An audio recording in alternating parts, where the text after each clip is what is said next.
Good morning, praise the Lord. ઈશ્વરનો આભાર માનતા આવો આજનું વચન જોઈએ અને વચન અને મનન દ્વારા દિવસની શરૂઆત કરીએ. દરેક શાસ્ત્ર ઈશ્વર પ્રેરિત છે. તે બોધ, નિષેધ, સુધારા અને ન્યાયપણાના શિક્ષણને અર્થે ઉપયોગી છે, જેથી દેવનો ભક્ત સંપૂર્ણ તથા સર્વ સારા કામ કરવાને સારું તૈયાર થાય. તિમોથીને બીજો પત્ર, 3 અધ્યાય, 16મી અને 17મી કલમ. આજનો વિચાર. ખ્રિસ્તમાં અતિ પ્રિયવાલા મિત્રો, પ્રભુ ઈસુ ખ્રિસ્તના પ્રિય પવિત્ર તારણ સાધક નામમાં આપ સર્વને સવારની પ્રેમભરી સલામ સાથે ખૂબ સારી શુભેચ્છા પાઠવું છું. આપણે માણસો જ્યાં સુધી વચનની મહત્તા, વચનનું મહત્ત્વ, તેની ગહેરાઈ સમજી નહીં શકીએ ત્યાં સુધી વચનના આપનાર પરમેશ્વરને પણ સમજી કે જાણી નહીં શકીએ. પવિત્ર શાસ્ત્ર બાઇબલ આપણ દરેક પાસે અને દરેકને માટે છે ને પરમેશ્વર વચન દ્વારા વિવિધ માધ્યમોના ઉપયોગ દ્વારા અથવા તો ઉપયોગથી આપણી સાથે વાત અને વ્યવહાર કરે છે, જેમાં કોઈ પણ વ્યક્તિનો અથવા તો કોઈ પણ માધ્યમનો સમાવેશ થાય અને એમાં વચનના પાત્ર, ધર્મગુરુઓ, ઉપદેશકો, બોધકો, વક્તાઓ પણ આવી જાય. આપણે મોટા ભાગના લોકો જે ભૂલ કરીએ છીએ તે એ કે જે વ્યક્તિને આપણે સાંભળીએ છીએ અથવા તો બોધક, ઉપદેશક, ધર્મગુરુ, વક્તા વગેરે, એને આપણે સાંભળીએ છીએ એ વ્યક્તિ પછી કોઈ પણ હોઈ શકે. ધર્મગુરુ, બોધક, ઉપદેશક કે વક્તા વચનને નહીં પણ વચનના પાત્રને આપણે ધ્યાનમાં રાખીએ છીએ. જે અભિગમ અથવા વલણ આપણી ન કેવળ સાંભળવાની કિંતુ સ્વીકારવાની અને અપનાવવાની અને લાગુકરણ કરવાની પણ ક્ષમતા ઘટાડે છે, અથવા આપણા દ્રષ્ટિકોણને કે નજરિયાને ડાયવર્ટ કરી દે છે.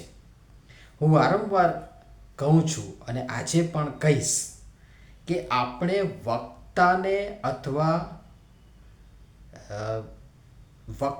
નહીં પણ વચનને તથા વક્તવ્યને ધ્યાનમાં રાખીએ. વક્તાને નહીં પણ વક્તવ્યને, વચનને ધ્યાનમાં રાખીએ. ધર્મગુરુ, ઉપદેશક, બોધક, વક્તા અથવા વચનના પાત્ર માધ્યમ છે, જેમના દ્વારા અને બીજી પણ ઘણી રીતે ઈશ્વર આપણને વચન આપે છે.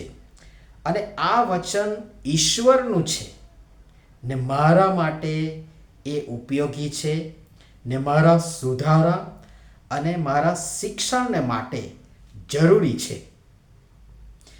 બસ આપણે આટલું યાદ રાખીશું તો વચન ગમે તે હશે, જે ઈશ્વર પ્રેરિત જ છે અને તે કોઈ પણ માધ્યમ દ્વારા મને, તમને, આપણને મળ્યું હોય, મને, તમને, આપણને લાગુ પડતું હોય, મારા, તમારા, આપણા હિત અને ભલા તથા સુધારા માટે હોય, તો તે હું સ્વીકારીશ.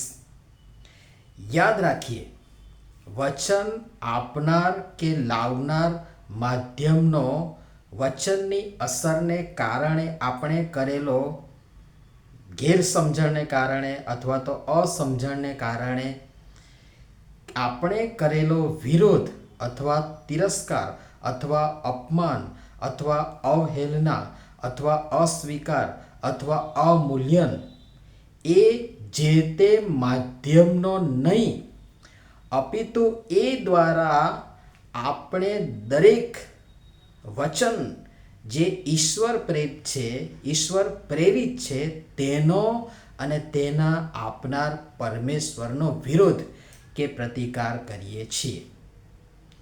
હા, માધ્યમો અને અથવા પાત્રોની મર્યાદાઓ છે, ત્રુટિઓ હશે અને છે, એમાં કોઈ બેમત નથી.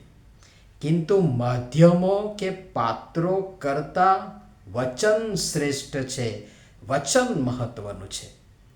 આ ઉપરાંત પરમેશ્વરે આપણ દરેકને પારખ શક્તિ પણ આપી છે અને એ માટે સ્વયં આપણે પોતે પણ ખુદ પણ શાસ્ત્ર અભ્યાસ કરવો રહ્યો.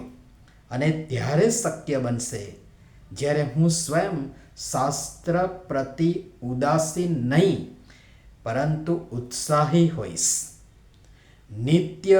નિરંતર તેનું વાંચન કરીશ, મનન કરીશ, ચિંતન કરીશ, અવલોકન અને અભ્યાસ કરીશ. વધુ આવતીકાલે જોઈશું. પ્રભુ સમજવા પણ સર્વની સહાય તથા મદદ કરે. નમીએ પ્રાર્થના કરીએ. પ્રેમાળ પિતા, વચનો જે આપના છે અને અમારા માટે છે, જે અમારા માર્ગ અજવાળે છે, અમને પ્રકાશ આપી આપની તરફ દોરી લઈ જાય છે. કૃપા કરી એ વચનોનું મહત્ત્વ સમજવા, તેની અવગણના, અવહેલના તથા અવમૂલ્યન ન કરવા અને નિરંતર આત્મિક બળ મેળવવા તેનું સેવન કરવા કૃપા કરી અમારી સૌની તમે સહાય તથા મદદ કરો. પ્રભુ ઈસુના નામમાં આમેન. ધન્યવાદ.